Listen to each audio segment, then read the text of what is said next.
We had been together for 2 years, married for one, and everything seemed like it was falling into place. My wife, Melanie, was ambitious, a go-getter who had always dreamed of making it big in her career. I admired that about her and made it a point to support her in every way possible. That's what a husband's supposed to do, right? When Melanie got an unexpected opportunity to work at an elite firm in Europe, it was a mixed bag of emotions for me. On the one hand, I was thrilled for her. This was her dream. On the other hand, the idea of being apart for such a long time filled me with dread. But Melanie was ecstatic, and seeing her so excited made me push my worries aside. I told her she had to go, that I'd hold down the fort while she chased her dreams. In the months leading up to her departure, I became her biggest cheerleader. I took on more responsibilities at home so that she could focus on preparing for her new role. I even helped her pack, researched the best neighborhoods for her to live in, and dealt with all the boring logistics she hated. Watching her board that plane was tough, but I comforted myself with the belief that this was just a temporary hurdle. At first, we stayed connected. Melanie would call every evening, telling me about her new colleagues, the office dynamics, and the city's charm. I'd share updates about life back home, and we'd laugh over our inside jokes. But over time, the calls became less frequent. I figured she was just busy adjusting to her new life. Then her texts started to feel distant, like they were written out of obligation rather than genuine interest. I'd ask her how she was doing, and she'd reply with one-liners. Whenever I brought up a time for us to visit each other, she dodged the question, saying it wasn't a good time yet. I tried to shake off the uneasiness creeping into my thoughts. Long-distance relationships were hard. Everyone knew that. I told myself that Melanie was just settling into her new life and needed space to adjust. But the signs became harder to ignore. Weeks turned into months, and her communication dwindled to almost nothing. Calls went unanswered, messages left on read. I started to panic, wondering if something terrible had happened to her. Then she blocked me. It was a small, sharp knife that sliced through my chest. I remember staring at my phone in disbelief, refreshing her profile, hoping it was some kind of mistake, but it wasn't. Her number was disconnected. Her social media profiles were gone, and every trace of our connection was erased. I asked my friends and family to check her social media. Her account was temporarily deactivated. I spent days trying to make sense of it, shifting between anger and heartache. Had I done something wrong? Was this her way of telling me our marriage was over? I reached out to her family, but they claimed they didn't know much. Her mother was vague, brushing me off with awkward excuses about Melanie's demanding schedule and social media distracting her. I couldn't sleep. Every night, I scrolled through old pictures of us on my phone, searching for clues. The silence was unbearable. My mind ran wild with worst-case scenarios, but nothing prepared me for what I was about to discover. I had considered flying out, but I didn't know where she was staying anymore.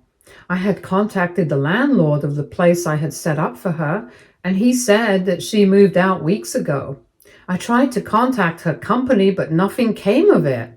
She didn't work at the company she spoke so much about. I had called multiple times. I thought of registering a police complaint, but her mother stopped me from doing it. She told me that Melanie was fine and just needed some space, and to tell everybody else the same. She said she would contact me when she was ready. I was so confused, but I waited. Around a month had passed, and I had tried to contact her in every which way possible. I was scrolling through social media when I saw it. She had activated her account again. There she was, smiling radiantly in a picture taken at some elegant event. Her hand rested protectively on a baby bump. The caption read, "Starting a new chapter with the love of my life." Beside her stood a man I recognized vaguely from her office photos, her boss. The post hit me like a freight train. My wife, the woman I had loved and supported, had not only abandoned me, but had moved on entirely. She was pregnant, married, smiling like I never existed. She was still married to me legally. The betrayal was so raw, so complete, that it felt like my chest had been ripped open. My legs gave out and I slumped onto the couch, staring at the screen as tears blurred my vision. She hadn't just left me. She had rewritten our life, erasing me entirely from the story.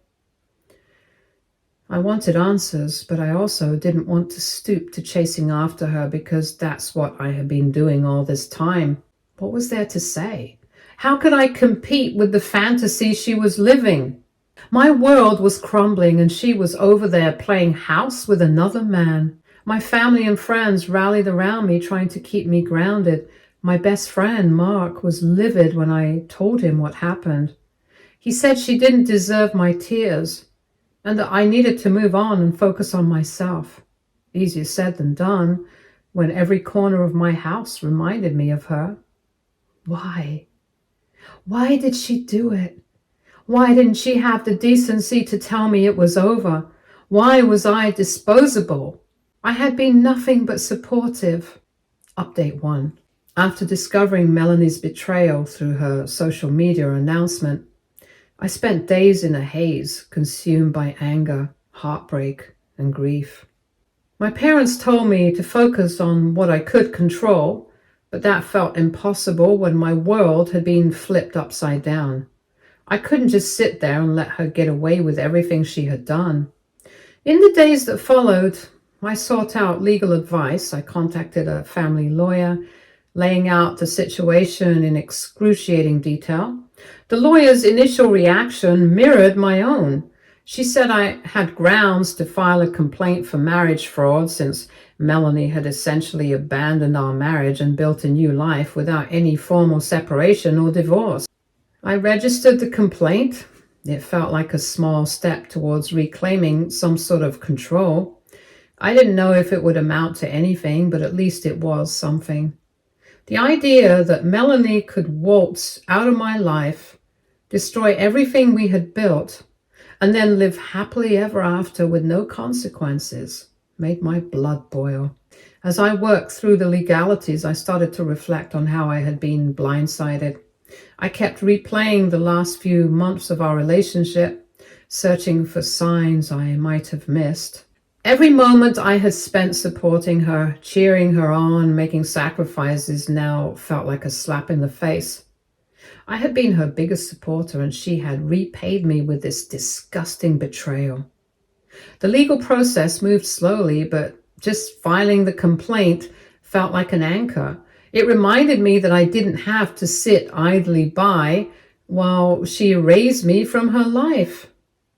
I provided the lawyer with all the documentation I could find, our marriage certificate, proof of shared assets, and records of our communication before she disappeared. My lawyer assured me that her actions would not go unpunished, especially if she tried to take further steps that violated the terms of our marriage. What more could she do? She had already done everything.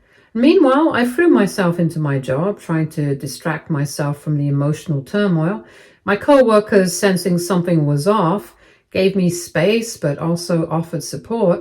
One colleague left a coffee on my desk with a note that read, "You've got this." It wasn't much, but in that moment it felt like a lifeline. As time passed, the anger I felt towards Melanie began to outweigh the sadness. I started to see her for who she really was, a selfish, manipulative person who cared more about her ambitions and desires than the people who loved her. Melanie only ever cared about herself. Update 2. Just as I was beginning to let go, Melanie reappeared in the most unexpected way. It had been 6 months since I last heard from her. One evening, as I was sorting through some bills, my phone rang. The number was from Europe. On the other end of the line was Melanie. Her voice was shaky, and I could hear the sound of muffled sobs in the background. She said she needed to talk to me, that she was in trouble and didn't know who else to turn to. She confessed that her perfect life in Europe had crumbled to dust. Her new husband, the man she had abandoned me for, had turned out to be a fraudster. She explained in a broken voice that he had been running some sort of elaborate scam and had wiped out her savings. He had disappeared, leaving her pregnant and stranded in a foreign country with no money, no support, no idea what to do next. I thought he was her boss. But then, what do I know? She wasn't even working at the company I thought she was. I hadn't said a word yet. As I listened to her unravel her sob story, a storm of emotions surged within me. Karma was coming for her in the harshest way possible. But I couldn't believe her audacity. After everything she had done, she had the nerve to come crawling back to me, expecting sympathy and support. She asked if I could help her, maybe send her some money to get her back on her feet. She said she knew she had made mistakes, but that she was desperate and didn't know where else to turn to. I stayed silent for a moment, letting her words hang in the air, and then I asked her why she thought I owed her anything. I reminded her that she had blocked me, deactivated her account, erased me from her life, and then suddenly popped up with a new one without any regard for how it would affect me. Now she was calling me, expecting me to swoop in and save her, like none of that had happened. Melanie started to cry harder, saying that she didn't have anyone else. Her family had turned their backs on her, and she was scared for her baby. I was going to tell her to ask her mother, but she said she had already asked her mother. She begged me to understand that she had made a terrible mistake and just needed a chance to make things right. So I was her last resort, huh? I told her that I wasn't her safety net. She had made her bed and now she had to lie in it. I said I was no longer the man she could manipulate or lean on whenever it suited her. She had burned that bridge in the moment she walked out of my life without so much as a goodbye. She tried to argue, saying that we had history, that we had once loved each other, and that surely that meant something. But I cut her off and I told her that love wasn't a one-way street, and that she had destroyed any love I had for her the moment she chose to ghost me and marry someone else. I told her that I would have still held her in high regard if she had just let go respectfully and asked me for a divorce, but she hadn't. I told her that my lawyer would contact her about the divorce proceedings on this number. She hadn't been in contact even for the divorce. I don't know what she was thinking. The divorce would be granted eventually, even if she didn't show up. All I had to do was wait a few more months. The conversation ended with Melanie sobbing and me hanging up the phone.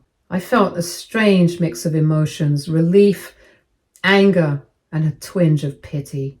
I called my lawyer the next day to update her on the situation. She advised me to document the call and any future interactions with Melanie, just in case she tried to cause any trouble. I told her I had recorded half of the call. I felt a sense of relief knowing that I had taken steps to protect myself. Update 3. When Liza called, her voice carried an air of urgency, as though she were on a noble mission to right a wrong. She introduced herself curtly and launched into her plea without wasting time. She said Melanie was in dire straits, barely scraping by in a shelter, pregnant and emotionally shattered. Liza said Melanie had told her how supportive and kind I'd been during our marriage, and she couldn't understand why I was refusing to step up now. Her tone turned sharp as she accused me of abandoning Melanie in her hour of need, painting me as cold and unfeeling. I let her finish her tirade before I spoke, my voice steady but laced with the frustration bubbling under the surface. I asked her a simple question. Was she the one who had encouraged Melanie to leave me in the first place? Liza stammered, caught off guard. She tried to deny it, saying she had only ever supported Melanie's decisions because she thought Melanie was doing what was best for her. I cut her off and told her that supporting someone doesn't mean blindly cheering them on when they're making reckless, destructive choices. I asked her if she was also the one who helped Melanie craft the glowing social media post announcing her new life, the new husband, the baby on the way, the fresh start in Europe. Did she help Melanie draft the perfect captions to rub salt in my wounds while Melanie played house with her new man? Liza tried to deflect, saying that Melanie had been swept up in the whirlwind of her new relationship and that everyone makes mistakes. Her tone became defensive, as though she were trying to paint herself as an innocent bystander. I told her that if she was so concerned about Melanie's well-being, she should step up and take her in herself. I asked if she was willing to provide Melanie with a roof over her head, food, and emotional support while she sorted out her mess.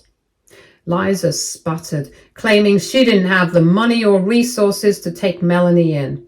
She said she wished she could help more, but her circumstances didn't allow it. That was the moment I lost my patience.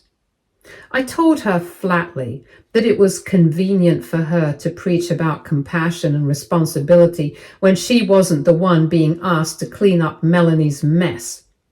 I said her sudden concern for Melanie rang hollow when she wasn't willing to put her money or her time where her mouth was.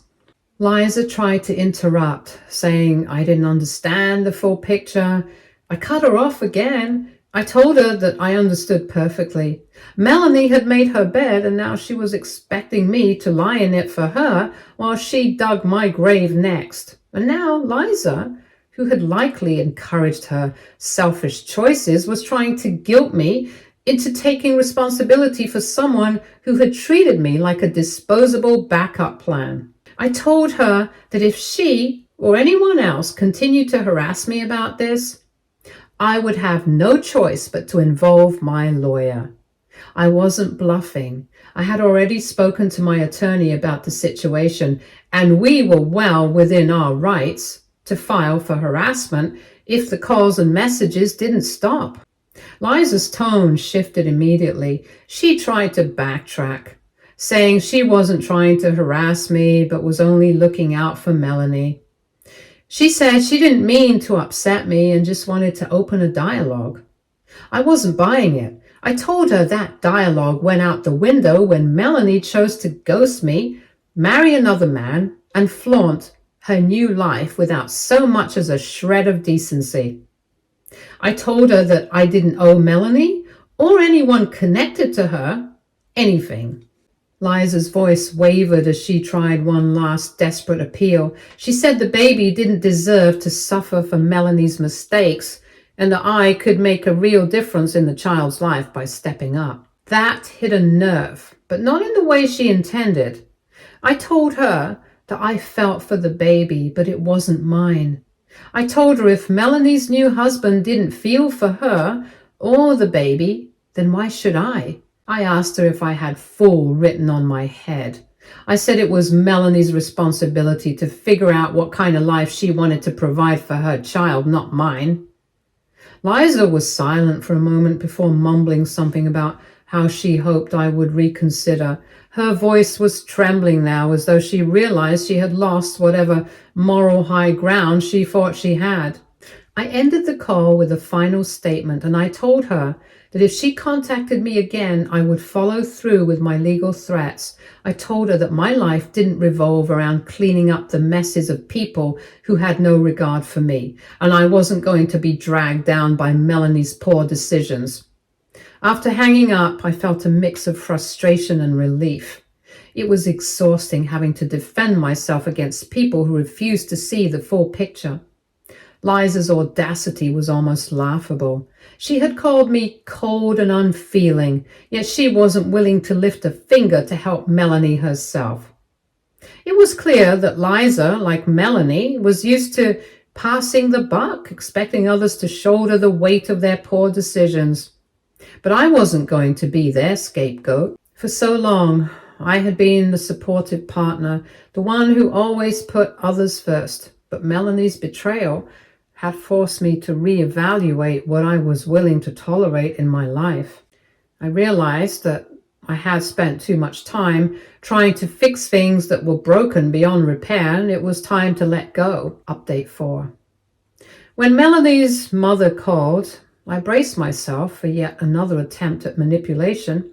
She didn't waste any time before jumping to Melanie's defense, her voice dripping with condescension. She claimed I was being heartless and vindictive by not helping Melanie during her time of need. She said a real man would step up no matter what happened in the past. I listened for a moment, letting her dig her hole deeper before cutting in. I told her she had some nerve lecturing me about stepping up when she, Melanie's own mother, wasn't doing anything to help her. I asked her bluntly why she wasn't the one stepping in. Wasn't it her duty as a mother to support her child? Her response was riddled with excuses. She said she didn't have the financial resources and that she had tried her best. Her voice faltered as she tried to justify her inaction, claiming she couldn't possibly take on such a burden at her age. I told her that her words sounded hollow, just like Liza's. I'm sure she knew who she was. I asked her if she had actually given birth to Melanie or just picked her up off the street because her lack of loyalty and character suggested the latter. Even homeless people, I said, often show more loyalty and care for each other than Melanie had ever shown me, or that she, as a mother, was showing her daughter now. Her indignant sputtering only fueled my frustration. I questioned how she had raised Melanie to become someone who thought it was acceptable to betray and abandon people left and right. I said it was no wonder Melanie had made such a mess of her life when she had such an example to follow. Her tone turned defensive as she tried to claim she had done her best as a mother. She said Melanie had always been stubborn and difficult, as though that absolved her of any responsibility. I didn't let up. I asked her if she, too, had gone through 3 or 4 husbands like Melanie, and if that was why Melanie thought it was perfectly fine to treat relationships like disposable commodities. The line went silent for a moment before she snapped back, saying I had no right to judge her or her family.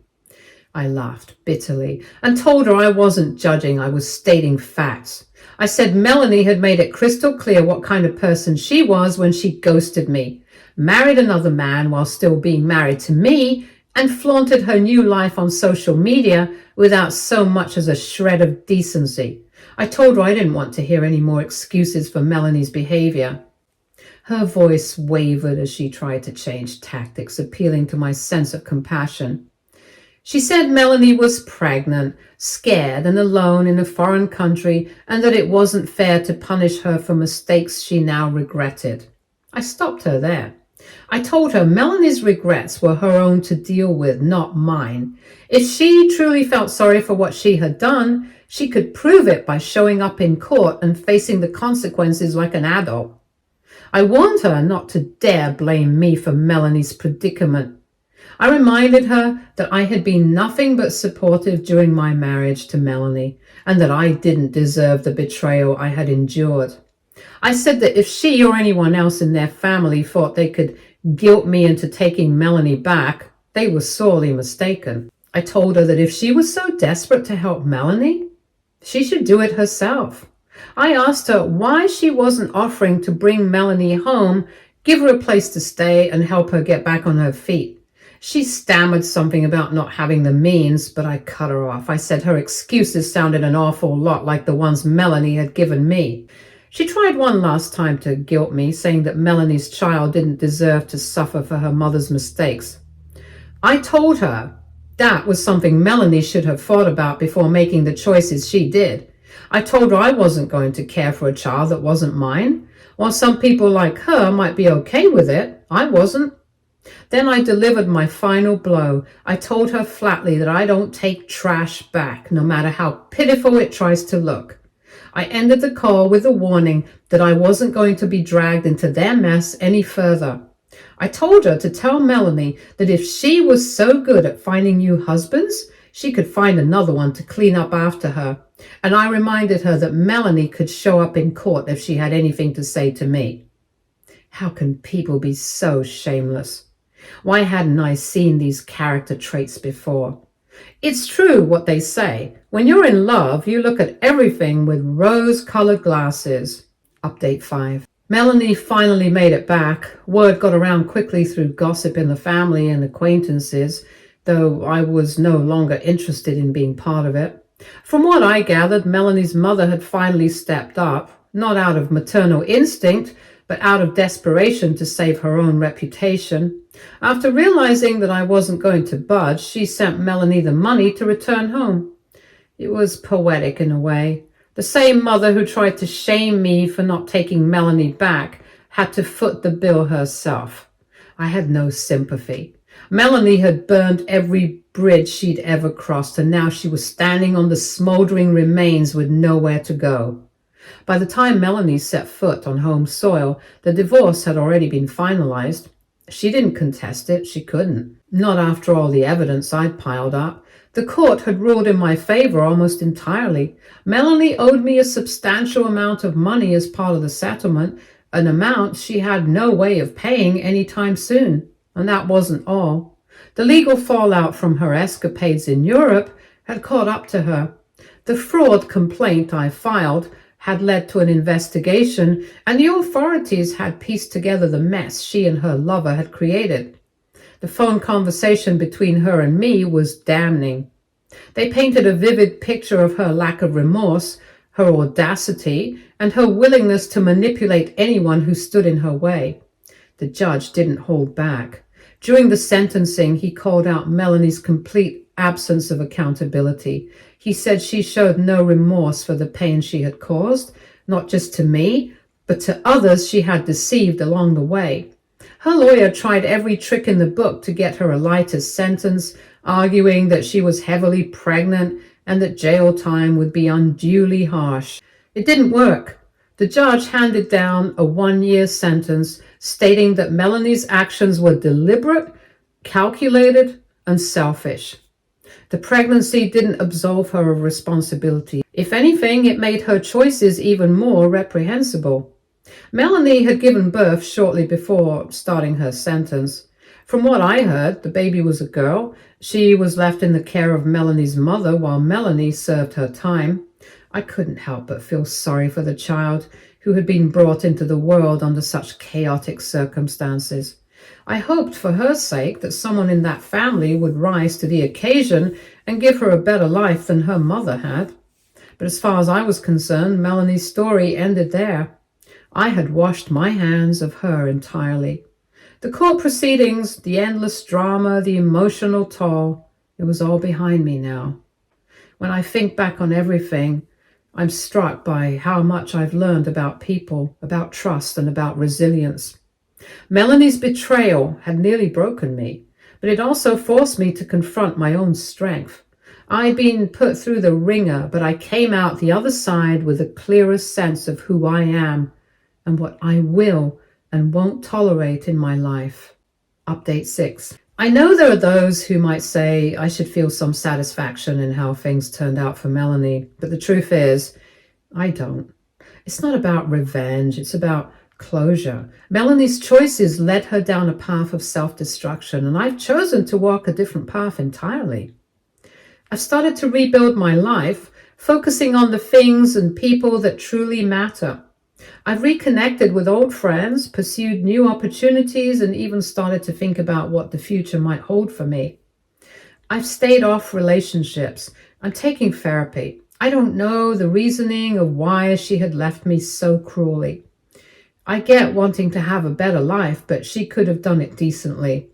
As for her, well, I hope she finds a way to make peace with herself someday. Not for my sake, but for the sake of that little girl who didn't ask to be born into this mess. Let this be a lesson to anyone reading this. Never let someone's betrayal define you. Learn from it, grow from it, and move on. Because at the end of the day, you're worth so much more than the lies and deceit of others. This is my last update. Stay tuned for more stories from our girl relationships.